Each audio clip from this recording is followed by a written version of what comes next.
UPSC से RBI में shift करना, तो पहला क्वेश्चन तो यही होता है कि आपको पता कैसे, मतलब how you came to know about RBI examination. आप भी सेल्फ डाउट में आ गए थे हिंदी के इंटरव्यू, जब आपने इंटरव्यू हिंदी में दिया, तो आप उस चीज को बच्चों को जरूर बताइए अपने एक्सपीरियंस के बारे में। So hello everyone, welcome to our tap. So guys, it gives me a pleasure to welcome in front of you Mr Shubham Kumar Meena, who has recently cleared the RBI grade B phase 2 एग्जामिनेशन। So congratulations Shivam. Thank you so much sir. पूरी Edutap team की तरफ से आपको बहुत ज्यादा शुभकामनाएं clearing this examination. I think एक चीज जो मैं अभी इनसे डिस्कस कर रहा था before we started this discussion with him is his journey, how he has approached the RBI examination. तो मैं चाहूंगा शुभम पहले आप अपनी जर्नी के बारे में बताएं स्टूडेंट्स को। तो सर मैंने 2013 में अपने 12th की एजुकेशन कंप्लीट करी। उसके बाद सर मैंने एंट्रेंस एग्जाम दिया था जवाहरलाल नेहरू यूनिवर्सिटी जो कि दिल्ली में, तो उसमें मेरा सिलेक्शन हुआ था। मैंने वहाँ पे एडमिशन लिया। उसके बाद मुझे लगा कि शायद ये प्लेटफॉर्म जो आगे के मेरे ड्रीम्स हैं, जो मेरी जर्नी रहेगी, उसके लिए ठीक नहीं है। तो मैंने वहाँ से ट्रांसफर सर्टिफिकेट लिया, वापस से आकर के यूनिवर्सिटी ऑफ राजस्थान में मैंने वापस से अपना एडमिशन लिया। वहाँ से मैंने BA कोर्स किया जो 2016 में कंप्लीट हुआ। उसके बाद सर मेरा ड्रीम था यूपीएससी, तो मैंने उसके लिए प्रिपरेशन स्टार्ट करी। मैंने 4 ईयर्स यूपीएससी दिया 2016 से 2019, और उसमें मुझे जब डिजायर्ड रिजल्ट नहीं मिला तो मुझे लगा कि अब शायद एक जो फाइनेंशियल स्टेबिलिटी है वो ज़्यादा ज़रूरी है। तो फिर उसके बाद लॉकडाउन लग गया, कोरोना आ गया, तो उसके बाद जो अपॉर्चुनिटीज़ थी मैंने उनको बेटर यूटिलाइज किया। मैंने अदर एग्जाम्स के लिए प्रिपरेशन स्टार्ट करी। फॉर्चुनेटली उस टाइम SBI की वैकेंसी निकली हुई थी, तो मैं एज असिस्टेंट अभी प्रेजेंटली वर्क कर रहा हूँ। और सर मैं बताना चाहूँगा कि मैंने IBPS PO जो 10 था उसमें बैंक ऑफ इंडिया मुझे मिला था, और लेकिन मैं RBI क्योंकि करना चाहता था तो मैंने उसको ज्वाइन नहीं किया। अभी 2022 में वापस से मैंने IBPS PO का एग्ज़ाम दिया, उसमें मुझे सेंट्रल बैंक ऑफ इंडिया मिला। लेकिन इस बार भी मैं क्योंकि RBI क्लियर करने पर डिटरमाइंड था तो मैंने उसको ज्वाइन नहीं किया। सो यही देखिए जो मैं आपके साथ डिस्कस, इनकी स्टोरी क्वाइट इंटरेस्टिंग थी बिकॉज इन्होंने he was earlier UPSC aspirant, then he started preparing for the banking examination, इन्होंने एसबीआई असिस्टेंट ज्वाइन किया। बट वन थिंग जो मुझे बहुत इंटरेस्टिंग लगी कि इन्होंने बोला कि मैंने ऑप्शनली बोला कि मैंने एसबीआई पीओ जैसे बैंक ऑफ इंडिया मुझे मिला था, सेंट्रल बैंक ऑफ इंडिया में इनको जॉब मिली थी, तो इन्होंने इंटेंशनली छोड़ी दी job, reason being that because he wants to prepare for RBI. And I think this was your second RBI examination जो आप मुझे बता रहे थे। यस सर, लास्ट ईयर भी मैंने अटेम्प्ट दिया था, उसमें मैं इंटरव्यू स्टेज तक पहुंचा था। अनफॉर्चुनेटली नहीं हुआ, तो मुझे लगा कि नेक्स्ट ईयर फिर से ट्राई करेंगे।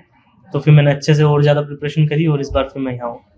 तो शुभम, मेरा पहला चीज़ जो आपसे होगा कि जैसे आप यूपीएससी की प्रिपरेशन कर रहे थे, एंड जनरली बहुत कॉमन डाउट होता है स्टूडेंट्स के माइंड में कि यूपीएससी से आरबीआई में शिफ्ट करना, तो पहला क्वेश्चन तो यही होता है कि आपको पता कैसे, मतलब how you came to know about RBI examination. Ji sir, 2019 में जब मैंने यूपीएससी का अटेम्प्ट दिया तो मेरा क्लियर नहीं हुआ था। उसके बाद आपकी लाइफ में कोई ना कोई पर्सन आता है जो इंपॉर्टेंट रोल प्ले करता है, तो उस टाइम मेरी लाइफ में भी एक फ्रेंड थे, उन्होंने मुझे बताया कि अब तुझे अदर एग्जाम्स के लिए प्रिपरेशन करनी चाहिए। मुझे यूपीएससी के अलावा और दूसरे एग्जाम्स का कोई भी इन्फॉर्मेशन नहीं था। उन्होंने मुझे बैठाया, समझाया, IBPS की वेबसाइट दिखाई कि यहाँ से इस तरीके से फॉर्म फिल किए जाते हैं। तो फिर मैंने अदर अपॉर्चुनिटीज़ को एक्सप्लोर करना चालू किया। LIC असिस्टेंट का फॉर्म मैंने फिल किया, RBI असिस्टेंट का फिल किया, SSC वगैरह के एग्जाम्स मैंने दिए। जैसा कि मैंने बताया, अभी मैं प्रेजेंटली SBI में एज एसिस्टेंट वर्क कर रहा हूँ। तो वहाँ जब आप बैंक में जाते हो तो आप देखते हो कि और क्या बेटर आप कर सकते हो। तो आप देखते हो कि आप असिस्टेंट के बाद मैनेजर स्केल 1 होता है, स्केल 2 फिर आप डिप्टी मैनेजर बनते हो, स्केल 3 पे मैनेजर, स्केल 4 पे चीफ मैनेजर, फिर आप देखते हो बैंकिंग में और कहाँ तक आप जा सकते हो। तो फिर मैंने उसको एक्सप्लोर किया तो पता चला कि RBI इंस्टीट्यूट हम सभी जानते हैं, तो कॉमनली लोगों को जैसे अभी 2 इयर्स पहले शायद इतनी अवेयरनेस नहीं थी कि वहाँ भी कोई vacancy grade B grade A इस तरीके से होती है। तो फिर मैंने ग्रेड बी की वैकेंसी के बारे में पता किया, तो उसके लिए फिर मैंने प्रिपरेशन SBI में आने के बाद ही स्टार्ट करी। ओके, तो अगला चीज जो मैं आपसे पूछना चाहता हूँ, बिकॉज एक चीज होता है कि आपको एग्जामिनेशन के बारे में पता चला, you have given the examination आपने पिछले और पिछली बार ही बाई चांस आरबीआई का पैटर्न भी चेंज हुआ है। yes, sir. तो आपको अंदर से ये था कि यार पैटर्न चेंज हुआ है, क्योंकि because it was a thing जो कि काफी स्टूडेंट्स के माइंड में आ रही थी कि यूपीएससी वाले स्टूडेंट्स को काफी ज्यादा एडवांटेज मिलेगा, और आपका बैकग्राउंड भी था यूपीएससी में से। तो हाउ वाज योर कॉन्फिडेंस कि हाँ कि मुझे लग रहा है कि मुझे ज्यादा एडवांटेज मिलेगा इस चीज के बारे में हिंदी? सर जैसा कि हमने देखा कि यूपीएससी में जो प्रीलिम्स होता है उसका पैटर्न ऑब्जेक्टिव होता है, तो अनफॉर्चुनेटली मेरा क्लियर नहीं हुआ प्रीलिम्स, तो शायद ऑब्जेक्टिव वाला एप्टीट्यूड मेरा इतना अच्छा नहीं है। तो एक फॉर्चुनेटली जो चीज़ हुई मेरे साथ कि आरबीआई ने जो डिस्क्रिप्टिव एलिमेंट इन्वॉल्व किया है, शायद वो मेरे फेवर में वर्क किया, तो वो काफ़ी एक पॉजिटिव चीज़ रही। और उसके बाद आई थिंक एक जो मुझे लग रहा है जो सबसे ज्यादा इंपॉर्टेंट रोल जो हम अभी डिस्कस भी कर रहे थे, Yes. बिकॉज आपने you have done bachelor of arts और आपने एमए किया हिस्ट्री में, यस सर। ठीक है, जो कि अगर मैं बात करूं जनरली हम लोग एक माइंडसेट हो जाता है कि बीटेक वाले स्टूडेंट्स को काफी एज मिल जाता है yes in the RB examination, correct. जो कि आपके केस में मैं बोल रहा हूँ स्टूडेंट्स के लिए एक इंपॉर्टेंट पॉइंट है कि गाइस अगर आपने बीए की है, एमए की है या आप बीकॉम भी कर रहे हो तो do not have this thing in your mind कि यार आपका एग्जाम क्लियर नहीं हो सकता। यस आपके सामने एक बहुत बड़ी एग्जांपल बैठी हैं, ठीक है, ही वाज नॉट इन्होंने कोई भी टेक्निकल एजुकेशन नहीं की, he has done a simple BA, then he has done MA in history, ठीक है, और एमए हिस्ट्री करके इन्होंने आरबीआई का examination not just cleared for one time, he has cleared the examination for 2 times in a row, और इन्होंने दोनों बार इंटरव्यू दिए हैं। Thank you. तो मुझे इसमें सबसे इंटरेस्टिंग चीज जो पूछनी है वो ये है, क्योंकि जनरल एक माइंडसेट हो जाता है कि जब आप बीए करते हो या एमए Yes. करते हो आपका क्यूआरई वीक होता है, यस सर। और आपकी केस में जैसे एक तो क्यूआरई तो एक सेगमेंट है ही है, उसके साथ जो बाकी टेक्निकल सब्जेक्ट्स है आरबी में जनरली जो जैसे फाइनेंस होता है, ईएसआई होता है, और काफी स्टूडेंट्स जनरली हम ये चीज बीए में नहीं पढ़ते, तो आपका क्या अप्रोच था towards this thing? Yes sir. Sir ये जो आपने बात बोली कि टेक्निकल बैकग्राउंड वाली, तो आरबीआई में जब मैं अभी इंटरव्यू देने गया तो वहाँ पे कोऑर्डिनेटर्स जो होते हैं तो उन्होंने भी मुझे यही बात बोली, वो पर डे 20 स्टूडेंट्स को कॉल कर रहे थे। तो जिस पर्टिकुलर डे पे मेरा इंटरव्यू था तो वहाँ जो कोऑर्डिनेटर थे उन्होंने बोला कि हमारे पास जो आज 20 स्टूडेंट्स आए उनमें 19 बीटेक वाले हैं और यू आर एन एक्सेप्शन, तो शायद आपका ये पॉजिटिव इसको जो पैनल है वो इसको एक पॉजिटिव वे मिलेगा। और जैसा कि मेरा आर्ट्स बैकग्राउंड रहा है तो ऑफकोर्स मुझे जब स्टार्टिंग मैंने लॉकडाउन के टाइम से जब प्रिपरेशन करना स्टार्ट करी थी तो शुरू में मुझे काफ़ी दिक्कत आती थी, क्योंकि मुझे समझ में नहीं आता था कि किस तरीके से क्वेश्चंस को सोल्व करना है, या फिर जो कभी जब मैंने स्टार्टिंग में एग्जाम देना स्टार्ट किया था तो मेरे को sectional cut of he clear नहीं होता था, पहले क्लियर नहीं हुआ, प्री क्लियर नहीं हुआ, फिर मेंस क्लियर हो गया तो इंटरव्यू में रह गए। तो धीरे धीरे चीज़ें आपको एग्जाम पैटर्न को समझना होगा कि एग्जाम्स में क्वेश्चंस किस लेवल के पूछे जा रहे हैं। फॉर एग्जाम्पल रीजनिंग में आपको पजल, आपको पता है सिटिंग अरेंजमेंट आएगा तो वो पजल आपको प्रैक्टिस करनी है, इनइक्वलिटी वाले क्वेश्चन आएंगे तो वो आपको प्रैक्टिस करनी है। तो इस वाइज अगर आप टॉपिक वाइज उनको प्रिपेयर करोगे तो ऑफकोर्स आप इम्प्रूवमेंट देखोगे। Same goes for the quant also, अगर आप उसमें देखोगे तो क्वाड्रेटिक इक्वेशन वाले क्वेश्चन पूछे जाते हैं, सिंप्लीफिकेशन आता है, नंबर सीरीज आती है, तो ये क्वेश्चन एग्जाम में पूछे ही जाएंगे। अगर आप एग्जाम पैटर्न को ध्यान में रख के इन चीज़ों को टारगेट करोगे, पर टॉपिक पे आप 50 to 100 क्वेश्चंस बना लोगे तो मुझे नहीं लगता कि इतना डिफिकल्ट है। तो जो आई थिंक एक जो चीज आप बात कर रहे हो क्वांट्स और रीजनिंग की, मुझे एक तरह में जो बहुत ज्यादा स्टूडेंट्स हमारे क्यूरियस भी होंगे इस चीज को लेके कि क्योंकि काफी स्टूडेंट्स का अगर क्यूआरई वीक नहीं हो रहा तो हम बोलते हैं कि आप कुछ स्पेसिफिक टॉपिक्स जो हैं आप उनको हैंड पिक करके उनकी प्रैक्टिस कर लीजिए, आपकी कट ऑफ क्लियर करने में हेल्प कर देंगे। Correct sir. तो what will be your thought on that कि हम के स्टूडेंट्स को क्या सिलेक्टिव कुछ मतलब ऐसे टॉपिक्स है सिर्फ वो प्रिपेयर कर ले तो आपको बेनिफिट होगा कि या फिर सारे ही टॉपिक्स उनको एक बार गो थ्रू करने चाहिए? देखिए सर, एडवाइसेबल तो यही है कि आप रिस्क नहीं लेना चाहोगे तो ऑफ कोर्स आपको सिलेबस कंप्लीट करना ही चाहिए, लेकिन स्टिल कुछ स्टूडेंट्स होते हैं, फॉर एग्जांपल मैं भी एक एवरेज स्टूडेंट रहा हूँ, क्वांट रीजनिंग में मुझे भी डिफिकल्टी आई है, तो मैं पूरा सिलेबस कंप्लीट करने बैठता तो शायद थोड़ा सा डिफिकल्ट होता है क्योंकि इतना टाइम नहीं होता है। बीइंग वर्किंग एस्पिरेंट तो आपको टाइम को एफिशिएंटली यूटिलाइज करना होता है।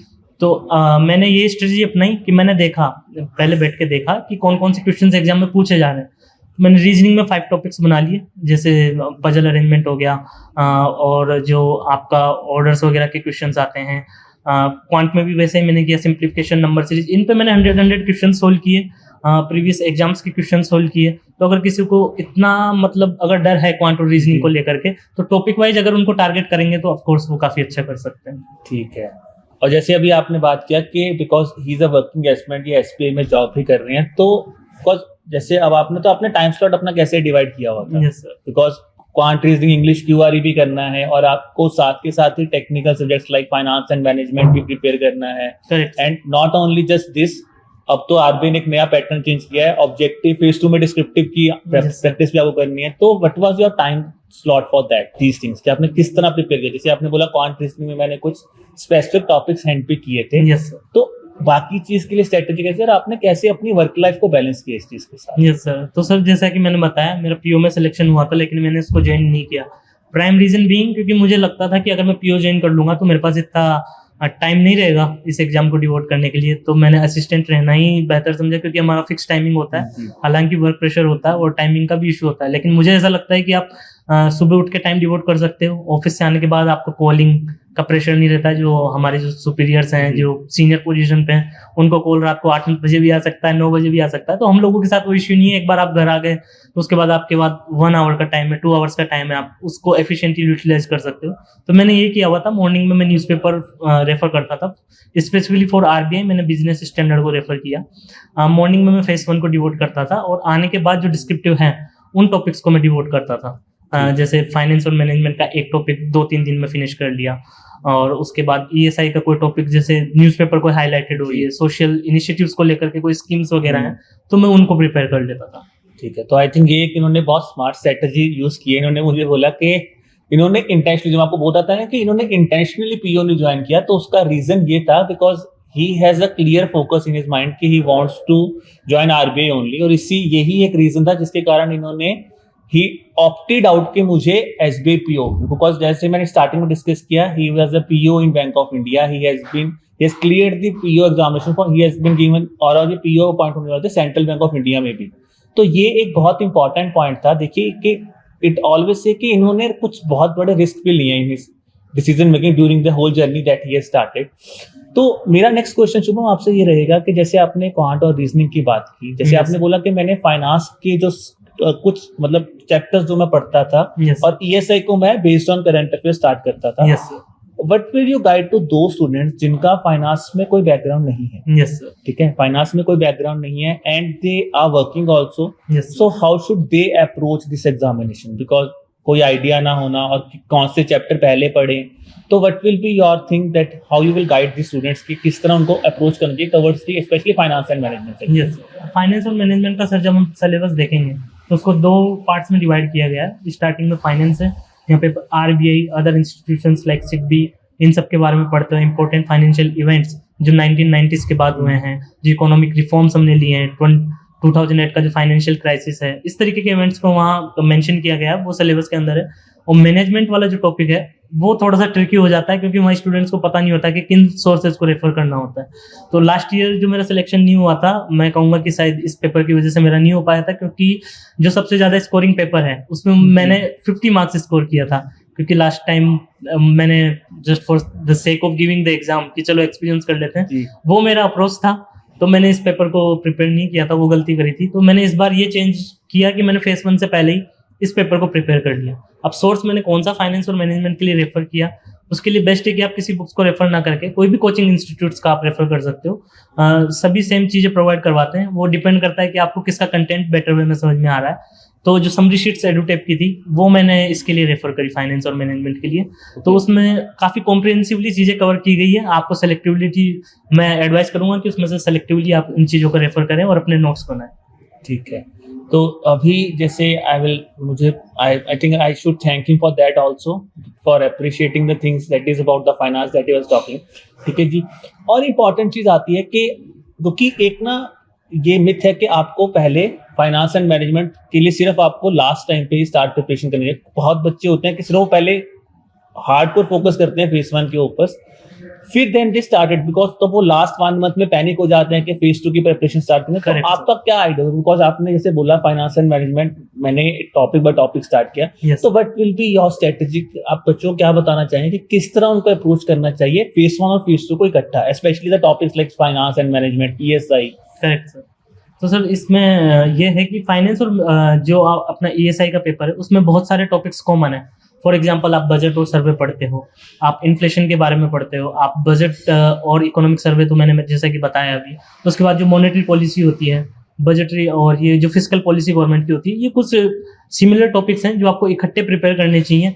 फॉर एग्जांपल इस बार जो ईएसआई में जो क्वेश्चन पूछा था, वो पूछा था कि 1990 के बाद में कौन से रिफॉर्म्स लिए गए, तो वो डायरेक्टली सिलेबस से उस टॉपिक को पिक किया गया था। क्योंकि सिलेबस में जब आप देखेंगे तो वहाँ स्पेशली मेंशन किया गया है जो इंडियन इकोनॉमी का है, उसमें मेंशन किया गया है कि changes in industrial and labour policy, और साथ ही उसमें मेंशन किया गया है कि जो मेजर बजटरी और फिस्कल मेजर्स जो चेंजेस दिए गए हैं 1990 के बाद, उसको वहां से क्वेश्चंस डायरेक्टली वो पिक कर लिया गया। तो सिलेबस को रेफर करना और उन चीज़ों को प्रिपेयर करना काफ़ी इंपॉर्टेंट हो जाता है। साथ ही जो फाइनेंस में इस बार क्वेश्चन पूछा गया पेपर में डायरेक्टली, वो भी सिलेबस से डायरेक्ट पिक किया गया कि जो 2008 का फाइनेंशियल क्राइसिस है उसके क्या इम्पैक्ट्स रहे और इंडिया ने उन चीज़ों को किस तरीके से डील किया। तो अगर आप सिलेबस वाइज टॉपिक्स को प्रिपेयर करेंगे तो काफ़ी ईजी हो जाता है। और साथ में हम क्या करते हैं कि चीज़ों को हम डिले करते रहते हैं कि फाइनेंस और मैनेजमेंट काफ़ी मतलब सबसे इजी स्कोरिंग है, तो हम जी। उसको फेस 1 के बाद या फेस 2 के बाद कर लेंगे।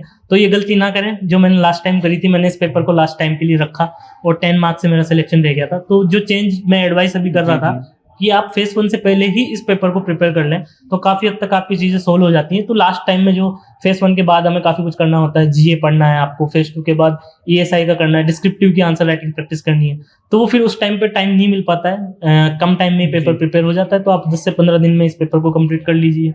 आई थिंक ये एक बहुत इंपॉर्टेंट पॉइंट था जो शुभम ने अभी मेंशन किया स्टूडेंट्स कि आपको जनरली स्टूडेंट्स ना वेट करते हैं नोटिफिकेशन की, तो ये चीज आपको आई थिंक वेट नहीं करनी चाहिए। You should start preparing specially with the topics like finance हो गया, Correct. ईएसआई हो गया, and I can say descriptive answer writing also. तो मेरा नेक्स्ट पॉइंट आपसे मैं यही पूछने वाला था before coming to phase 1 examination कि जैसे आप बात कर रहे हो कि मैंने ये सारे टॉपिक्स सिलेबस में दिए हुए हैं, तो what was your approach towards descriptive answer writing also? Yes sir. तो क्या आप डेली के डेली का आंसर लिखते थे या आप वीकली आंसर लिखते थे? How what was your approach towards that? Sir जैसे कि मैंने कोई भी टॉपिक प्रिपेयर किया, अब हम जिस मैनेजमेंट की बात करें तो उसमें 10 to 11 टॉपिक्स हैं, उसमें वो खत्म हो जाता है। जी। सबसे इंपॉर्टेंट टॉपिक्स होते हैं मोटिवेशन, लीडरशिप और कम्युनिकेशन। ये प्राइम टॉपिक्स हैं। इस बार भी जैसे आप फेस 2 में देखेंगे तो जो फाइनेंस और मैनेजमेंट वाला पेपर था उसमें डायरेक्ट क्वेश्चन कम्युनिकेशन पे पिक कर लिया गया कि what are the barriers to interpersonal communication and how can manager take steps to overcome them. तो ये जो 3 टॉपिक है, मोटिवेशन, लीडरशिप और कम्युनिकेशन, इनको आप अच्छे से प्रिपेयर करिए। आप देखिए कि इन पे कौन कौन से क्वेश्चन बन सकते हैं। अभी जब से डिस्क्रिप्टिव एलिमेंट इन्वॉल्व किया गया है तब से कोचिंग इंस्टीट्यूशंस आपको डिस्क्रिप्टिव क्वेश्चन्स की जो लिस्ट है वो प्रोवाइड जी। करवा देते हैं। और ये स्टैटिक पेपर है तो उन क्वेश्चन से बाहर आपसे क्वेश्चन नहीं पूछा जाएगा। आप उनके ऊपर टाइपिंग की प्रैक्टिस कीजिए। अब मैं टाइपिंग में भी एक ये इन्वॉल्व रहता है कि कई बच्चों से टाइपिंग नहीं हो पाती है, तो जी। मैं एडवाइस करूंगा कि आप ऑटो करेक्ट फीचर को बंद करके टाइपिंग की प्रैक्टिस करें। और सबसे बेस्ट वे कि आप नोटपैड में टाइपिंग की प्रैक्टिस करें। जो स्क्रीन बड़ी सी खुलती है उसको छोटा कर लें, जो एग्जाम में इंटरफेस आता है उतना उसका साइज रखें। ऑटो करेक्ट वाला फीचर उसमें नोटपैड में काम करेगा नहीं, तो उसमें जब आप टाइपिंग की प्रैक्टिस करेंगे डेली तो ऑफ कोर्स आप जो एग्जाम में है वो आपको डिफिकल्टी नहीं आएगी। तो आई थिंक ये आपने बहुत अच्छी सजेशंस दिया फॉर दो स्टूडेंट्स जिनको डर लगता है थोड़ा सा टाइपिंग से कि मेरी टाइपिंग स्पीड बेटर है या नहीं है। दूसरा ये डर होता है कि ऑटो करेक्शन से, जिनका पॉइंट है वो बहुत सही है, अगर ऑटो करेक्ट हो जाता है तो फिर हमें हमारी गलतियां नहीं पता चलती। Yes. एंड आई थिंक बहुत इंपॉर्टेंट पॉइंट उन्होंने मेंशन किया है फॉर दो स्टूडेंट्स जो बिल्कुल इनिशियल लेवल से स्टार्ट कर रहे हैं कि they should type in the notepad. ठीक है, नाउ ये तो हो गई हमारे डिस्क्रिप्टिव आंसर राइटिंग और फेस 2 की बात। ठीक है, but I think the main चीज जो होती है before coming to phase 2 is phase 1, because जब आपकी नोटिफिकेशन आती है तो पहला चीज माइंड में आती है कि how to clear the phase 1 exam. Correct sir. और उस टाइम पे टाइम लिमिट भी आपके पास बहुत कम है। ऐसा नहीं है कि आरबीआई आपको 4 मंथ्स या 5 मंथ्स देगा, वो 2-2.5 महीने की स्ट्रेटेजी होती है। तो what was your strategy eight that point of time? क्योंकि आप पिछले साल का आरबीआई का पेपर भी देखे गए थे, तो आपने अपने एक्सपीरियंस को कैसे यूज किया और व्हाट वाज योर स्ट्रेटेजी? कि आपने पिछली बार भी फेस 1 क्लियर किया था, तो व्हाट वाज योर स्ट्रेटेजी कि फेस 1 में मुझे क्या क्या चीजें पर ध्यान देना है? Yes sir. तो पहले जो फेस 1 में आपको पता है कि जो अपना 40% वेटेज है वो करंट अफेयर्स का रहता है। 80 मार्क्स मैटर करते हैं, वो आपका सिलेक्शन डिसाइड करते हैं। तो उस चीज को आपको अच्छे से करना है। लास्ट टाइम मैंने क्या किया था, मैंने सेलेक्टिवली 30 पेज के करंट अफेयर्स मंथली बुकलेट को रेफर किया था। इस बार मैं कोई रिस्क नहीं लेना चाहता था, इसलिए मैंने जो कोचिंग इंस्टीट्यूट्स हैं उनकी बुकलेट्स को रेफर किया काफी कॉम्प्रिहेंसिवली, जो 150-200 पेजों की होती है, क्योंकि मैं रिस्क नहीं लेना चाहता था और मेरे पास टाइम भी था। तो मैंने कहा कि इस बार ये बुकलेट नहीं पढ़ेंगे, क्योंकि एग्जाम का जो पैटर्न है वो डिमांड करता है कि आपको शॉर्टकट इसमें ना अपना है। आपका टाइम लगेगा, एफर्ट लगेंगे, क्योंकि इस तरीके की जॉब शॉर्टकट से नहीं पाई जा सकती। तो मैंने कॉम्प्रिहेंसिवली बुकलेट्स को रेफर किया, टाइम लगता था, उसके बाद उनके एमसीक्यूज सोल्व किए। तो करंट अफेयर्स का तो मेरा ये अप्रोच था। इंग्लिश मीडियम से चूंकि मैं रहा हूँ, तो इंग्लिश का जो सेक्शन होता है 30 मार्क्स का, उसमें मुझे कोई इश्यू ऐसा आया नहीं। आपको जस्ट इंटरफेस जो होता है उससे आपको अपने आप को डील करना पड़ता है, क्योंकि उसमें आपको स्क्रॉल करना पड़ता है, साइड में स्क्रॉल करना पड़ता है। तो आप कंप्यूटर से हैबिचुअल होंगे तो वो चीज़ आपको परेशान नहीं करेगी। और क्वांट और रीजनिंग के बारे में जैसे मैं पहले बता चुका हूँ, आप पर्टिकुलर टॉपिक्स को उठाइए, उन पर 50 to 100 क्वेश्चन सोल्व करिए, तो आप एग्जाम के लिए रेडी रहोगे। शुभम, मेरा आपसे अगली चीज होगी, जैसे आपने बोला कि 40% पेपर जो है उसकी वेटेज है general awareness. Yes. When I talk about current general awareness, जिसमें करंट और स्टैटिक दोनों का ही एक मिक्स है जिसमें करंट डोमिनेटिंग पेपर जो आपका ज्यादा है, पिछले 2 साल से हमने देखा है। बट एक और चीज है जो हमने the trend that have change in the past years because the examination pattern has change. Earlier what used to happen is कि आपके पास कोई टाइम बाउंडेशन नहीं होती थी for GA section. Yes sir. But this year from the past 2 years the level of questions in the general awareness sections are getting tougher, और उसमें Correct. सबसे टफ चीज है जो स्टेटमेंट बेस्ड क्वेश्चंस बन रहे हैं, और दूसरी चीज है टाइम लिमिट। Yes sir. तो what was your strategy? Because पहला चीज तो मैं आपसे ये पूछ रहा हूँ बिकॉज एक कॉमन डाउट बच्चों के माइंड में आता है कि क्या 25 मिनट में आप 80 क्वेश्चंस को इजीली देख सकते हो, सॉल्व कर सकते हो? इज इट पॉसिबल, यस या नो? सर मैं किसी को रॉन्ग एडवाइस नहीं देना चाहूंगा, क्योंकि यहाँ जो मैं बोल रहा हूँ वो लाखों एस्पिरेंट्स के फ्यूचर जी। को डिसाइड करेंगे। तो इस बार जो सभी एस्पिरेंट्स को मैं कहना चाहूँगा कि जो आरबीआई ने पिछले 2 साल में जो एलिमेंट्स इन्वॉल्व किए हैं या जो डिफिकल्टी लेवल एग्जाम्स का बढ़ा दिया था, उसको मद्देनजर रखते हुए ये चीज़ है कि आप क्वेश्चंस को दोबारा रेफर नहीं कर पाओगे, वहाँ बहुत लिमिटेड टाइम होता है सर। जी। अब एक ही क्वेश्चन में आपको 3 स्टेटमेंट दे रखे हैं, तो वो एक 3 क्वेश्चन के बराबर एक सिंगल क्वेश्चन हो गया। जी। आप नेक्स्ट करोगे, आपको दोबारा उसको पढ़ने का मौका नहीं मिलेगा, क्योंकि मैटर करता है कि आप 25 मिनट में 80 क्वेश्चन को करना एक चैलेंज है। आप पेपर की डिफिकल्टी लेवल इसी चीज से देख सकते हो कि जहां 2020 में प्रीलिम्स की कट ऑफ 122 थी, अब वो जाके 63.75 रह गई है। तो आप समझ सकते हो कि पैटर्न कितना चेंज हुआ है। तो आप अच्छे से डील करिए, कॉम्प्रिहेंसिवली चीजों को कवर करिए। अगर आप शॉर्टकट अपनाएंगे तो वहाँ चीजें आपको कंफ्यूज कर देगी, क्योंकि 3 स्टेटमेंट में आप कंफ्यूज हो जाओगे, ए और बी लगाना है, बी या सी लगाना है। तो अगर आप चीजों को कॉम्प्रिहेंसिवली कवर करोगे, वही आपको हेल्प करती है। कंसेप्चुअल क्लैरिटी आपको होनी चाहिए, तभी आप चीजों को एलिमिनेट कर पाओगे, तभी आप क्वेश्चंस को वाइजली पिक कर पाओगे कि कौन सा क्वेश्चन मुझे करना है, कौन सा क्वेश्चन मुझे नहीं करना है। क्वांट और रीजनिंग में इस बार बहुत से सीरियस एस्पिरेंट्स थे, काफी टैलेंटेड एस्पिरेंट्स हैं, वो डिजर्व करते थे फाइनली सेलेक्ट होना, लेकिन जस्ट बिकॉज कि वो क्वांट और रीजनिंग के सेक्शनल कट ऑफ को क्लियर नहीं कर पाए, वो वहाँ एलिमिनेट हो गए। तो आप कोई भी रिस्क ना लें, क्वांट और रीजनिंग के जो न्यू पैटर्न जो क्वेश्चंस हैं उनको जरूर सोल्व करें। आप जो कन्वेंशनल टॉपिक्स हैं उनको तो प्रिपेयर करना है, लेकिन कन्वेंशनल जो टाइप ऑफ क्वेश्चंस हैं वो नए टाइप से जो पूछे जा रहे हैं। फॉर एग्जांपल क्वांट में आपको एक ही क्वेश्चन में 3 क्वेश्चन दे देंगे, जहाँ पे आपको क्वांटिटी भी फाइंड करनी है, आपको एवरेज और स्पीड भी फाइंड करना है। उसके बाद क्वेश्चन रहेगा कि कौन सी वैल्यू किससे ग्रेटर है, तो वो उस पैटर्न को काफी डिफिकल्ट बना देता है। हमें इसका एक ही सोल्यूशन है, hard work and practice. Practice से ही आप कर पाओगे।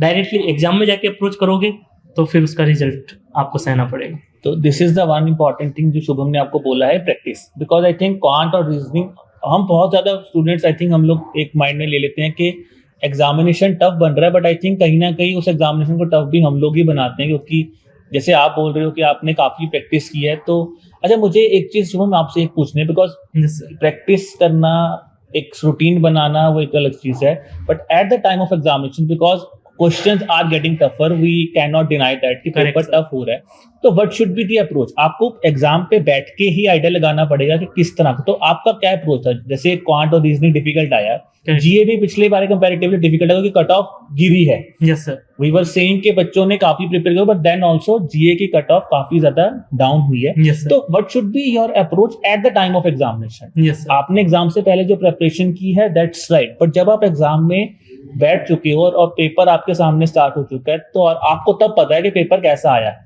Before that you do not have any idea. तो what should be the approach at that point of time? वहां पे क्या चीज होनी चाहिए आपके मन में? क्योंकि बहुत ज्यादा बच्चे इमोशनल हो जाते हैं कि मेरा जीए स्ट्रॉन्ग है, Yes, तो मुझे तो जीए में 80 में से 60 मार्क्स लेने ही लेने हैं, और they end up not getting good marks. Correct sir. तो what should be the approach at that point of time? Yes sir, जो मैंने ओवर द इयर्स प्रिपरेशन करी है, काफी एग्जाम से फाइट किए हैं, तो जो एक्सपीरियंस मैंने गेन किया है, तो ये चीज अलग होती है कि आप प्रिपेयर कर रहे हो, आपकी प्रिपरेशन एक तरफ है, लेकिन एग्जाम डे टोटली डिफरेंट होता है। If it's your day, it will be on your favour. If it's not your day, then of course you will do some kind of mistakes which you will come to realise after the exam. तो सबसे main चीज होती है preparation अपनी जगह, लेकिन जो सबसे इंपॉर्टेंट चीज जो मैटर करती है वो होती है माइंडसेट, कि आप एग्जाम में क्या माइंडसेट लेके जा रहे हो। आप कोई भी प्री कन्वेंशन लेके नहीं जाओ कि मैं जीए में इतना कर लूंगा, इतना स्कोर कर लूंगा, क्वांट रीजनिंग में ऐसा कर लूंगा, क्योंकि वहाँ बहुत अलग एक्सपीरियंस होता है।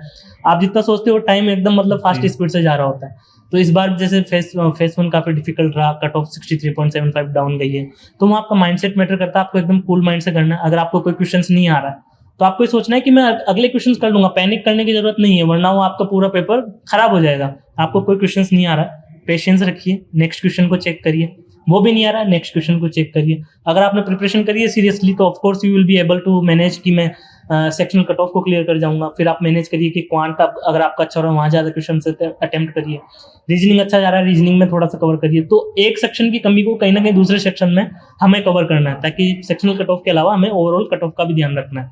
तो अगर कम शब्दों में कहूँ तो माइंडसेट, पेशेंस फेस 1 को क्लियर करने की है। सो ये भी एक पॉइंट है जो स्टूडेंट्स शुड नोट डाउन कि माइंडसेट आपका बहुत ज़्यादा पॉजिटिव होना चाहिए। And I think the second important thing which इन्होंने जो इंडायरेक्टली बात की है, आपका खुद का कॉन्फिडेंस। आपको खुद पे अगर कॉन्फिडेंस है तो और आपको पता है कि आपने अच्छी तरह प्रिपरेशन किया है, तो that might help you in clearing the face 1 examination. After clearing the phase 1, जैसे हमने फेस 2 के descriptive specially ESI and ART की बात की, but when I talk about the objective paper of face 2, yes sir, this year's objective paper and if I talk about previous year's ESI, especially about the ESI objective, yes sir, FM के बारे में आपने बता दिया है। ESI paper में we have seen a tendency कि government schemes जो हैं वो बहुत ही ज्यादा इंपॉर्टेंट बन चुकी हैं पिछले 2 साल से, for specially for RBI। Face 1 में भी इंपॉर्टेंट है बट फेस 2 में तो बहुत ज्यादा है। जैसे इस Yes. बार तो सारे के सारे 1 mark questions were from government schemes, yes sir, then there was in overall in the paragraph based questions was also from government schemes and they are becoming tricky। Yes sir, बहुत ज्यादा बच्चे इस बार इस चीज में कंफ्यूज हुए थे क्योंकि it was not a direct question. Correct, आपको स्कीम्स इनडायरेक्टली बताई थी, पहले तो आपको स्कीम्स फाइंड करनी थी, then there was a case study based question in the Correct. Phase examination. So उसके लिए आप क्या एडवाइस करोगे कि जब आप गवर्नमेंट स्कीम्स को प्रिपेयर कर रहे हो, देखो प्रिपरेशन तो एक पॉइंट है बट किस तरह से प्रिपेयर करें जो इस तरह के क्वेश्चन को आप टैकल कर सकते हो? Yes sir. तो इस बार का जो फेस 1 था सबके लिए सरप्राइजिंग था, क्योंकि न्यू तरह के क्वेश्चंस देखना पड़े और कुछ क्वेश्चंस 2020 के क्वेश्चंस मतलब वहाँ की रिपोर्ट्स को लेकर के पूछे गए। जी, तो स्कीम्स को कैसे टैकल करना, फॉर एग्जांपल कुछ मिनिस्ट्रीज हैं जो ज़्यादा इंपॉर्टेंट होती है, for example ministry of social justice and empowerment, ministry of finance, ministry of education. इस तरीके की जो मिनिस्ट्रीज हैं उनकी स्कीम्स ऑफ कोर्स काफ़ी इंपॉर्टेंट हो जाती है उनकी स्कीम्स को कवर करना। फॉर एग्जांपल इस बार जो क्वेश्चन पूछा गया स्माइल स्कीम से, scheme for marginalised individuals for livelihood enterprise support, तो वो जो ट्रांसजेंडर्स हैं और जो बेगर्स हैं उनको सपोर्ट करने के लिए बनाई गई है। तो अगर आप स्कीम जो मिनिस्ट्री वाइज अगर स्कीम्स को कवर करोगे तो वो एक काफ़ी मतलब आपको हेल्प करेगा, क्योंकि आपको एग्जाम की जो डिमांड है उसको समझना होगा कि किस तरीके के क्वेश्चन पूछे जा रहे हैं। स्माइल स्कीम हो गई, उसके बाद मिनिस्ट्री ऑफ फाइनेंस की स्कीम जो स्टैंड अप इंडिया पे इस बार क्वेश्चन पूछा गया, तो उनके लिए जो अगर आपको पहले ये होता था कि हम ये देख लेते थे कौन सी मिनिस्ट्रीज में कितना फंड एलोकेट हुआ है, लेकिन जो एग्जाम का पैटर्न बदल रहा है आपको ओरिजिनल सोर्स को रेफर करना चाहिए। आप मिनिस्ट्री की वेबसाइट पे जाइए, वहाँ से अगर रीड करोगे तो कई चीज़ें कवर हो जाती है, क्योंकि वो क्या करते हैं कि एग्जामर्स कहाँ से वो स्टेटमेंट्स कहाँ से पिक करेगा, वो ऑफ कोर्स वो भी किसी ना किसी सोर्स को पिक करेगा, अपने मन से तो बनाएगा नहीं। तो वो जो गवर्नमेंट सोर्सेज को रेफर करते हैं हमें भी अब उस तरीके से पढ़ना पड़ेगा कि हम जो नोट्स में पढ़ रहे हैं वो ठीक है, लेकिन आप ओरिजिनल सोर्स पे जाकर के पढ़िए, तो वहाँ पे एक क्लैरिटी ऑफ थॉट आता है। तो आपने कोई स्पेशल, जैसे बहुत ज़्यादा लोग बोलते हैं कि आप मिनिस्ट्री वेबसाइट से पढ़िए या बोलते हैं PIB रेफर कीजिए, सम ऑफ द स्टूडेंट्स से कि आप कंपाइलेशंस पढ़ लीजिए, तो व्हाट वाज योर स्ट्रेटजी? आपने गवर्नमेंट स्कीम्स को की खुद प्रिपेयर की थी सारी के सारे, या डायरेक्टली मिनिस्ट्री की वेबसाइट पे गए? Because it is a time consuming task also. Correct sir, अगर आप फेस 2 की प्रिपरेशन, फेस 1 और फेस 2 की प्रिपरेशन में मिनिस्ट्री की वेबसाइट पे जाके चीज पढ़ोगे तो it will really consume. Correct sir. तो आपकी क्या स्ट्रेटजी थी? बिकॉज आपने पिछले साल का एग्जामिनेशन दिया था तो आपको पता था गवर्नमेंट स्कीम की वेटेज तो है, यस सर। और इस साल वो चीज प्रूव भी हो चुकी है, तो आपकी क्या स्ट्रेटजी थी गवर्नमेंट स्कीम्स को? यस सर, ये एक काफ़ी मतलब टास्क हो जाता है, तो आपको सेलेक्टिवली पिक करना पड़ेगा। For example there are so many ministries, हम हर को प्रिपेयर नहीं कर सकते। अभी फॉर एग्जांपल मैंने मिनिस्ट्रीज का नाम दिया, ministry of social justice and empowerment है, मिनिस्ट्री ऑफ फाइनेंस है, मिनिस्ट्री ऑफ एजुकेशन है। इस तरीके के 5 से 10 जो इंपॉर्टेंट मिनिस्ट्रीज हैं उनको पिक करिए। अब वो भी काफ़ी ज़्यादा स्कीम्स लॉन्च करती है, तो वहाँ से आपको देखना होगा कि हमें कौन सी स्कीम प्रिपेयर करनी है, कौन सी नहीं करनी है। तो जो एक अभी ESI में जो टॉपिक है सोशल स्ट्रक्चर इन इंडिया, वो काफ़ी इंपॉर्टेंट हो जाता है। तो वहाँ से हम देखेंगे कि जो हमारे मार्जिनलाइज्ड जो कम्युनिटीज़ हैं, जो सेक्शन है हमारी सोसाइटी के, फॉर एग्जांपल ट्रांसजेंडर्स हैं और जो ये पुअर पीपल हैं जो बिलो पॉवर्टी लाइन के लिए, उनके लिए जो गवर्नमेंट इनिशिएटिव्स ले रही है उनको इंक्लूड करना है मेन स्ट्रीम ऑफ सोसाइटी में। तो आपको ये देखना पड़ेगा कि मिनिस्ट्रीज पहले सिलेक्ट करिए, वो आपका काफ़ी हद तक जो आपका टास्क है उसको बचा लेगा। और उसके बाद उनमें आप जो स्कीम्स हैं उनको आप चूज करिए कि कौन सी स्कीम एग्जाम में पूछी जा सकती है, किसके प्रोबेबल ज़्यादा क्वेश्चन है। For example ministry of tribal affairs, ये भी एक इंपॉर्टेंट मिनिस्ट्री है जिससे क्वेश्चन पूछे जा सकते हैं। तो अगर आप इस तरीके से सिलेक्टिवली अगर इनको रेफर करोगे तो आप कर सकते हो। आप सब चीज़ों के पीछे मत जाइए कि मैं ये भी प्रिपेयर कर लूँ, ये भी प्रिपेयर कर लूँ, ये भी प्रिपेयर कर लूँ। आप एग्जाम की डिमांड को समझिए और उसके बाद फिर उस चीज़ पे जाइए। आई थिंक यहाँ पे एक बहुत इंपॉर्टेंट पॉइंट ये भी बन जाता है, जैसे उन्होंने बोला कुछ मिनिस्ट्रीज आप सिलेक्ट कर सकते हैं। The other point that I can add here is कि वहाँ पे कहीं ना कहीं पे जो स्कीम न्यूज में है, अगर मिनिस्ट्रीज तो न्यूज में है, पर जो स्कीम जैसे स्माइल स्कीम फेब में लॉन्च ही फेब में हुई थी, तो just few months before your examination it was launched और क्वेश्चन एक्सपेक्टेड था कि उस चीज के ऊपर। तो आई थिंक ये एक चीज है बहुत इंपॉर्टेंट, जो भी students when they are preparing for government schemes के जो the thing that he has said is आप मिनिस्ट्री शॉर्टलिस्ट कीजिए, but along with that you should also have an idea of current affairs also कि current में अगर वो चीज है तो तभी एक्सपेक्ट चांस ज्यादा है, बिकॉज तभी उनसे क्वेश्चन स्कीम्स पे क्वेश्चन आने के चांस ज्यादा है। सेकेंड थिंग जो आपने जैसे अभी आपने डिस्कस किया कि there was a question on human capital index जो कि 2020 में रिलीज हुआ था, and no one was imagining that question in the examination. It was a bouncer that was hit by RBI. जो दो और थी वो थी राइसिना डायलॉग पे क्वेश्चन जो कि कोई एक्सपेक्ट नहीं कर रहा था, और India Australia economic corporation agreement, free trade agreement. तो what should be the strategy for this kind of question? Schemes तो आपको पता है वो आएंगी, बट रिपोर्ट्स आप इतनी बढ़ के जा रहे हो और 2 साल पहले की रिपोर्ट आई है, तो how you have tackle this kind of question and what should be the strategy for the upcoming aspirants कि इस तरह के क्वेश्चन को कैसे सॉल्व किया जाए? यस सर, तो अगर ऐसा कोई क्वेश्चन 2020 का पूछा जा रहा है तो उसमें ये है कि वो आपके लिए भी उतना डिफिकल्ट है जितना मेरे लिए डिफिकल्ट है जी। तो अभी जो हमने पहले बात करी वो क्वेश्चंस सबके लिए डिफिकल्ट होगा, तो वहाँ वो माइंडसेट मैटर करता है कि आपने जो करंट अफेयर्स को रेफर किया है, आप अपनी एग्जिस्टिंग नॉलेज के बेस पे अगर उस क्वेश्चंस को सोल्व कर पा रहे हो तो आप उसको सोल्व करिए। अगर वो सोल्व नहीं हो पा रहा है तो बेटर मैं एडवाइस करूंगा कि उन क्वेश्चंस को रॉन्ग मार्क करने की जगह आप उनको स्किप करिए, क्योंकि आपको उनके बारे में जीरो नॉलेज है। आप नेगेटिव मार्किंग करवाने से अच्छा है कि उनको स्किप करिए, और जो क्वेश्चंस आपको आते हैं, जो भी लेटेस्ट एंड पिछले 4-5 महीनों से जो क्वेश्चन पूछे गए हैं, आप उनमें से क्वेश्चन सोल्व करिए। ये इन जो क्वेश्चंस जो अनकन्वेंशनल जो पहले के टाइम से पूछे जा रहे हैं उनमें ये अप्रोच आपको अपनानी चाहिए। तो इसी से शुभम एक चीज मुझे आपसे पूछनी है कि जैसे अभी आपने बोला कि लास्ट 6-7 मंथ्स के करंट अफेयर्स, तो आपके हिसाब से कितने महीने का करंट अफेयर सफिशिएंट है for phase 1 and phase 2? Because अब तो ये काफी क्लियर हो जाएगा कि आरबीआई काफी करंट अफेयर डोमिनेटेड पेपर डाल रहा है, स्पेशली ईएसआई और फेज 1 का पेपर जीएस। तो कितने महीना आप बोलोगे कि एडवाइजेबल है, कितना तो स्टूडेंट्स शुड रीड दिस, इतने महीने करंट अफेयर्स तो पढ़ना चाहिए? यस सर, तो जनरली जो एडवाइस करते हैं 8 मंथ्स का करंट अफेयर्स एडवाइस करते हैं, लेकिन मैं ये एडवाइस नहीं करूंगा क्योंकि मंथली करंट अफेयर्स को कवर करना और उन्हें रिटेन करना एक काफी चैलेंजिंग टास्क होता है। मेरा ये अप्रोच था दोनों अटेम्प्ट्स में कि मैं पहले 4 मंथ को कवर करता था। 4 मंथ्स के करंट अफेयर्स काफी इंपॉर्टेंट हो जाते हैं, क्योंकि 80 मार्क्स में से आपके 50 to 60 मार्क्स के क्वेश्चंस पिछले 4 महीने के करंट अफेयर्स से पूछ लिए जाएंगे। और अगर आपको टाइम परमिट करता है तो 2 महीने के और कवर के मुझे लगता है कि 6 महीने के करंट अफेयर्स अगर आप कॉम्प्रिहेंसिवली प्रिपेयर कर लोगे तो जीएस सेक्शन आपका काफी अच्छे से सॉल्व हो जाएगा। ठीक है, अब इसके जैसे अभी हमने डिस्कस किया, तो एक चीज और आ जाती है डिस्क्रिप्टिव इंग्लिश। करेक्ट। इस बार का डिस्क्रिप्टिव इंग्लिश का पेपर भी काफी टफ था, बिकॉज लेटर की वर्ड लिमिट ज्यादा थी, ऐसे की वर्ड लिमिट भी काफी ज्यादा थी। तो what was the approach, what was your approach? क्या आपने पूरी अप्रोच बदली कि मुझे ज्यादा वर्ड्स लिखने, कि आप अपनी पुरानी अप्रोच पे you stick to your approach, old approach? आपने बोला मुझे इतने आ रहे तो मैं इतने वर्ड में, पर मैं लिखूंगा बहुत अच्छा। तो what was your approach towards this descriptive answer? Because थोड़ा सा वो भी पेपर अनप्रेडिक्टेबल है। यस सर, तो मैं ये बताना चाहूंगा स्टूडेंट्स को कि आरबीआई जो वर्ड लिमिट को है वो काफी लिबरल है। फॉर एग्जांपल जो 600 वर्ड्स के क्वेश्चंस डिस्क्रिप्टिव में आते हैं, अगर आप अपने आप को वहाँ पे 500 तक भी रेस्ट्रिक्ट कर रहे हो तो वो कोई इश्यू नहीं है।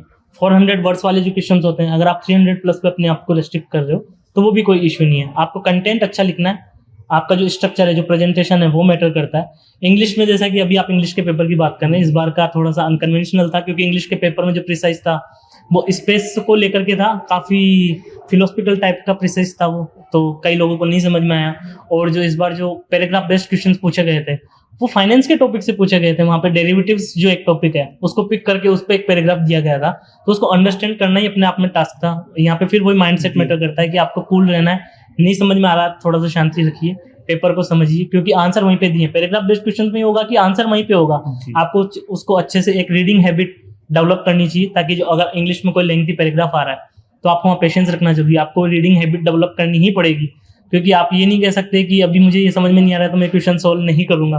आपको रीड करना है, पेशेंस रखना है, आंसर्स वहीं पे उसको प्रोड्यूस करना है। प्रिसाइज ऑफ कोर्स कैसा भी प्रिसाइज आता है, आपको वो भी समझना है कि वो कहना क्या चाह रहा है। अगर आपने रीडिंग हैबिट डेवलप करी है तो ऑफ कोर्स आप कोई ना कोई मीनिंग उससे निकाल ही लोगे और आप आराम से लिख लोगे। और जैसा कि पहले हमने बात करी थी, नोटपैड में अगर आप टाइपिंग प्रैक्टिस करोगे तो इंग्लिश का पेपर मतलब इतना ज्यादा डिफिकल्ट टास्क नहीं है। तो आई थिंक ये भी एक चीज है जो मतलब मुझे शुभम की एक बात बहुत अच्छी लग रही है कि ही सेइंग कि एवरीथिंग जो अगर आपका पेपर टफ भी है तो मेन जो चीज मुझे आ रही है इनसे बात करके कि माइंडसेट क्लियर होना बहुत जरूरी है, क्योंकि अगर आपका माइंडसेट क्लियर नहीं है, अगर आप हल्का सा भी अपना कॉन्फिडेंस लूज कर जाओगे एग्जामिनेशन में, तो मुझे लगता है वो आपको बहुत ज्यादा हिट करेगा इन द एग्जामिनेशन। Correct sir. तो शुभम, अभी हमने बात की फेज 1 की, फेज 2 के बारे में भी बात की, अब आता है तीसरा सबसे इंपॉर्टेंट टास्क जो है इंटरव्यू। करेक्ट, क्योंकि आपने पहला पड़ाव क्लियर किया फेज 1, फिर आप आए फेज 2 पे, एग्जामिनेशन टफ था, आपने उसको क्लियर किया, अब आता है तीसरा पड़ाव phase 3। But before that guys, मैं आपको एक बहुत इंपॉर्टेंट चीज बताने वाला हूँ जो सुन के मेरा दिल, I think the students who are basically from Hindi medium या फिर हिंदी बैकग्राउंड से आप लोग, तो आपके लिए ये चीज बहुत ज्यादा इंपॉर्टेंट है कि Shubham has given both the interviews, in previous year interview और इस साल का इंटरव्यू भी इन्होंने हिंदी में दिया है। तो ये एक मिथ जो हम जनरली स्टूडेंट्स के माइंड में होता है कि क्या मैं हिंदी में इंटरव्यू दे सकता हूं, तो गाइज आंसर आपके सामने बैठा है, आप हिंदी में इंटरव्यू दीजिए, you can score a marks. तो मैं चाहूंगा शुभम, जो आप मुझसे अभी हिंदी इंटरव्यू वाली बात हम डिस्कस कर रहे थे ना, वो आप जरा स्टूडेंट्स को एक बार जरूर बताइए, क्योंकि आप भी थोड़ा सा, आप भी सेल्फ डाउट में आ गए थे हिंदी के इंटरव्यू, जो आपने इंटरव्यू हिंदी में दिया, तो आप उस चीज को बच्चों को जरूर बताइए अपने एक्सपीरियंस के बारे में। तो मैं ये बताना चाहूंगा कि जो पिछली बार मैंने इंटरव्यू दिया था, हिंदी में दिया था, और जब फाइनली मार्क्स रिलीज हुए तो मुझे पता चला कि मुझे इंटरव्यू में 19 मार्क्स मिले हैं 75 से, जबकि इंटरव्यू मेरा अच्छा हुआ था। तो फिर मैंने उस चीज़ को थोड़ा सा सोचा, देखा कि कहीं मुझे जो हिंदी में इंटरव्यू देने की प्राइस तो पे नहीं करनी पड़ी। तो फिर जब मैंने आरबीआई में पिछली बार के मेरे दोस्त थे उनसे कंसल्ट किया, उन्होंने बोला कि आरबीआई इस तरीके से नहीं करता है, हिंदी मीडियम को भी उतना, हिंदी मीडियम वाले एस्पिरेंट्स को भी उतना ही चांसेस सिलेक्शन का जितना इंग्लिश मीडियम वालों को है। और इसमें तो आरबीआई ने अपना एक डेडिकेटेड डिपार्टमेंट, राजभाषा डिपार्टमेंट बना रखा है, तो हिंदी लैंग्वेज को वो भी प्रमोट करते हैं। और अगर आपसे ये पूछा जा रहा है बायोडाटा में कि आप अपना मीडियम ऑफ इंटरव्यू चूज करिए, तो ऑफकोर्स वो उसमें डिफ्रेंशिएट नहीं करेंगे। तो मैंने कॉन्फिडेंस रखा, इस बार भी मेरे पास ये दुविधा थी कि मैं हिंदी चूज करूँ या इंग्लिश, तो मैंने हिंदी चूज करा, क्योंकि जिस लैंग्वेज में आप बोलने में कंफर्टेबल हो और जिसमें आप अपनी बात को कन्वे कर पाओ, वही आपको मीडियम रखना चाहिए। तो अगर मैं इंग्लिश में देता, आंसर ऑफ कोर्स में देता, लेकिन जो एसेंस है और जो मीनिंग है जो मैं कन्वे करना चाहता हूँ वो नहीं कर पाता। तो ऑफ कोर्स इंटरव्यूअर यही देखता है कि आप इंग्लिश में दो या हिंदी में, लेकिन आप अपनी बात को सही से कन्वे कर पा रहे हो या नहीं कर पा रहे हो, वो ज़्यादा मैटर करता है। तो हिंदी मीडियम एस्पिरेंट्स को मेरा यही सुझाव है कि आप अपने आप पे कॉन्फिडेंस रखिए, आपका भी इक्वली चांस है जितना इंग्लिश मीडियम स्टूडेंट्स वालों का है। कोई भी डाउट हो, I am of course here, I will be able to guide sir. मेरा ये मानना है कि एग्जाम के परे भी अपनी एक लाइफ है, तो मैंने एक टेलीग्राम ग्रुप बनाया जिसका नाम है आरबीआई लाइफ एंड लिविंग। तो मैं एक एग्जाम तक रेस्ट्रिक्ट ना करके लाइफ एंड लिविंग, आपको अपनी लाइफ पे भी ध्यान देना चाहिए। तो अगर हम पर्सनैलिटी, अपनी जो पर्सनैलिटी है और जो हम इंटरव्यू में कैरी करते हैं, उन चीज़ों पे भी काम करना चाहिए। Preparation is a different thing. But जैसे आपने चीज बोली, आपका मुझे लगता है कि आपके इंटरव्यू में जो मुझे क्यूरियोसिटी जो चीज पूछने में, क्योंकि फर्स्ट पॉइंट है कि आप नॉन टेक्निकल बैकग्राउंड से थे, जो आपने बोला कि आपको इंटरव्यूअर ने, जो आपके जो पैनल है उन्होंने भी आपसे पूछा कि आपने जैसे मुझे अभी बताया कि 20 स्टूडेंट्स का एक बैच होता है और you were the only one who was from non technical. Correct sir, ठीक है। सेकंड थिंग, आपने इंटरव्यू दिया हिंदी में। तो मेरा जो एक क्यूरियोसिटी है, जो स्टूडेंट, जो बच्चों के माइंड में भी होगी कि आपको कैसा, जब आपने इंटरव्यू पैनल, जब आप इंटरव्यू पैनल के सामने गए, तो व्हाट वाज देयर रिएक्शन, उनका रिएक्शन कैसा था आपको देख के? बिकॉज एक तो आप नॉन टेक्निकल बैकग्राउंड से, दूसरा आप इंटरव्यू भी आपने बोला कि मैं हिंदी में देना चाहता हूँ, तो वो आपके साथ कितने कॉर्डियल थे और कैसा आपका एक्सपीरियंस था उस इंटरव्यू के बारे में थोड़ा सा? सर मैं यहाँ पे ये मैटर करता है कि इस बार जो मुझे फील हुआ, जो पर्सनली मुझे फील हुआ, डिफरेंस ये करता है कि वो बायोडाटा में आपसे पहले मेंशन करवा लेते हैं कि आप पहले कितनी बार एग्जाम दे चुके हो, कौन सी स्टेज तक पहुंचे हो।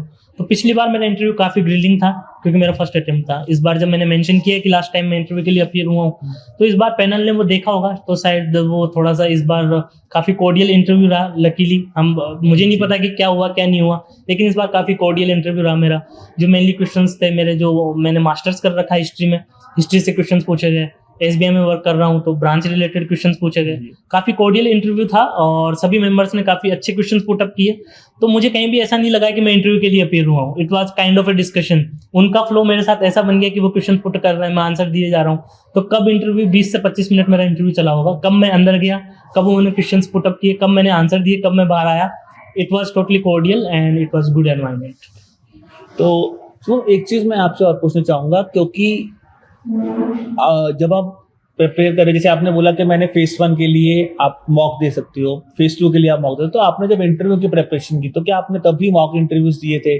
Because when you are preparing, और सबसे इंपॉर्टेंट चैलेंज ये भी होगा कि मॉक इंटरव्यूज में जनरली लोग बोलेंगे कि हम इंग्लिश में ही मॉक इंटरव्यूज करेंगे, तो आपने बोला होगा कि मैंने हिंदी में मॉक इंटरव्यू लेना है, तो हाउ वाज दैट थिंग? तो क्या वहां पे आपको हिंदी में भी mock interviews were they easy to, आपको इजी था कि इंटरव्यूज लेने, या फिर you self prepared on yourself also for the interviews? Yes sir, तो पिछली बार जो मैंने मॉक इंटरव्यूज पिछली बार भी दिए थे, ऑफ कोर्स सभी प्लेटफॉर्म्स पे दिए थे, 3-4 प्लेटफॉर्म होते हैं।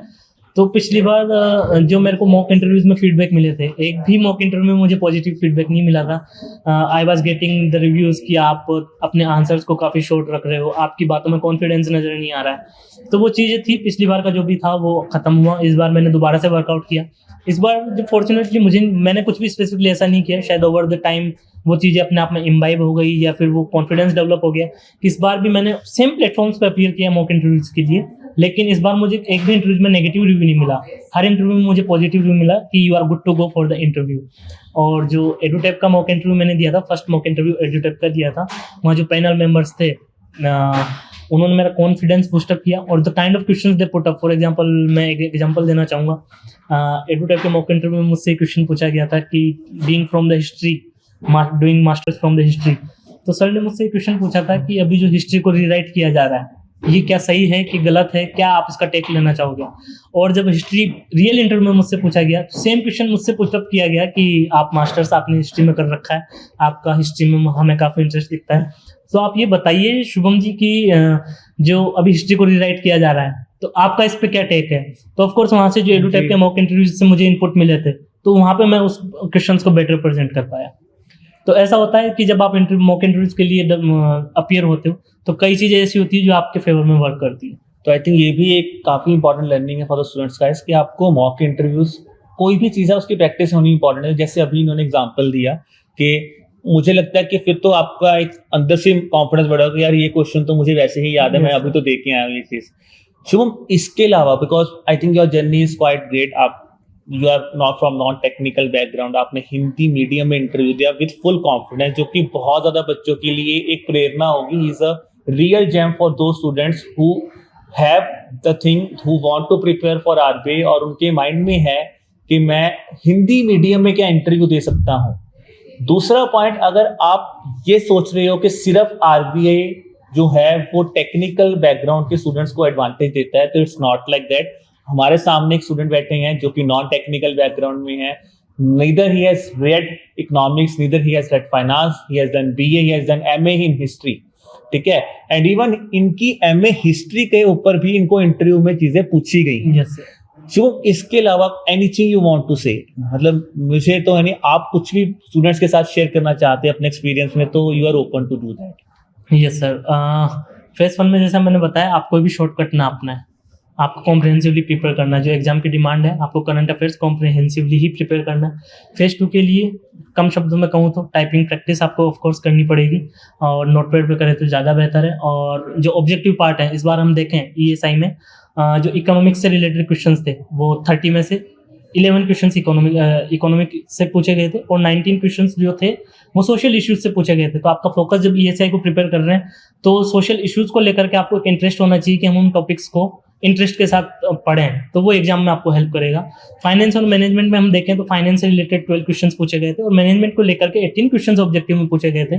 तो मैनेजमेंट वाले पेपर को आप अच्छे से रीड करें, वो आपको काफ़ी हेल्पफुल रहेगा। इंटरव्यू में आपको ऑनेस्ट होना पड़ेगा। फॉर एग्जाम्पल, अगर मैं हिस्ट्री पर जाऊँ, तो जैसे ही सर ने बोला मुझे कि आपका हिस्ट्री में इंटरेस्ट ज़्यादा दिखता है, तो मैंने लास्ट 2020 में अपना मास्टर्स कंप्लीट किया था, तो मुझे पता था कि अगर वो इन डेप्थ कुछ भी पूछेंगे तो मैं आंसर नहीं कर पाऊंगा। तो मैंने ऑनेस्टली बोल दिया कि सर लास्ट टाइम जब मैंने हिस्ट्री रीड करी थी 2020 में रीड करी थी, उसके बाद से मैं जॉब कर रहा हूँ, तो मेरे को रिवाइज करने का टाइम नहीं मिला।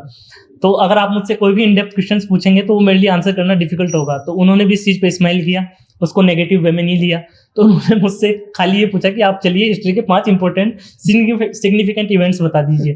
तो वो भी एक काफ़ी फनी इंसिडेंट हो गया था, और वो काफ़ी पॉजिटिव वे में गया। तो उसके बाद हिस्ट्री से काफ़ी क्वेश्चंस पूछे गए, इंपॉर्टेंट साइट्स पूछी गई, और ऊपर से ईस्ट इंडिया कंपनी जो उन्होंने कॉलोनियल जो डिस्क्रिमिनेशन किया था, इंडिया को जो एक्सप्लॉइट किया था, वहाँ से क्वेश्चंस पूछे गए।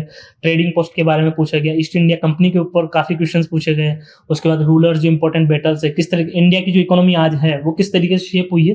तो काफ़ी अच्छा डिस्कशन रहा था सर हिस्ट्री को लेकर के भी। तो of course you have to be honest. So I think guys, जो शुभम ने आपके साथ चीज़ें डिस्कस की हैं वो आपको काफ़ी हेल्प करेंगी for your preparation, as well as I think for those students who have a little bit of doubt कि यार मैं हिंदी मीडियम से हूँ तो क्या मैं इस एग्जाम को प्रिपेयर कर सकता हूँ, ठीक है. Second important thing is I am from, मैंने बीए की है, तो इंपॉर्टेंट थिंग जो इनसे बात करके मैं आप सबसे कहना चाहता हूँ कि सी आपकी एजुकेशन में इट्स नॉट अ थिंग कि आप बीए करके बैठे हो या बीकॉम हो या बीटेक हो. The important thing is how you are approaching this examination. अगर आप कॉन्फिडेंटली इस एग्जाम को प्रिपेयर कर रहे हो, हर टॉपिक को ड्यू वेटेज दे रहे हो, तो it's easy to clear the examination. और ऐसा भी नहीं है कि आप सिर्फ बीटेक करके बैठे हो तो तभी आपको इंटरव्यू कॉल आएगी और आपको वहां पे नंबर अच्छे मिलेंगे. तो here is an example in front of us, ठीक है. इन्होंने इंटरव्यू हिंदी में भी दिया है, एमए हिस्ट्री या हिस्ट्री के रिगार्डिंग क्वेश्चंस भी इनसे पूछे गए हैं. तो आई think this is a complete package for all the students, ठीक है, who have a self doubt. तो कोई डाउट मत रखिए, मैं हमेशा सिर्फ यही बोलूंगा आप सबको कि you should start preparing. Instead सोचने से पहले बेस्ट है कि आप प्रिपरेशन को स्टार्ट कर दीजिए. So guys, this was all from our side. ठीक है, I hope you have liked this specific interview. ठीक है जी. Okay guys, bye bye.